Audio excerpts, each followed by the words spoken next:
حضرت اسامہ بن زید رضی اللہ تعالیٰ عنہ فرماتے ہیں کہ میں کسی ضرورت کے لیے نبی کریم صلی اللہ علیہ وسلم کی خدمت میں حاضر ہوا اور آپ صلی اللہ علیہ وسلم گھر سے باہر اس حال میں تشریف لائے کہ آپ اپنی گود میں کچھ اٹھائے ہوئے تھے اور اپنی چادر مبارک اوڑھے ہوئے تھے۔ میں جب اپنے کام سے فارغ ہوا تو عرض کیا یہ کیا ہے؟ آپ صلی اللہ علیہ وسلم نے چادر ہٹائی تو میں نے دیکھا کہ ایک جانب سیدنا حسن رضی اللہ تعالیٰ عنہ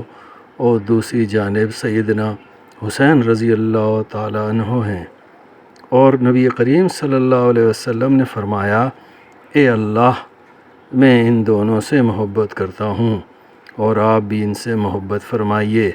اور جو ان سے محبت کرے تو اس کو اپنا محبوب بنا لے۔ سبحان اللہ۔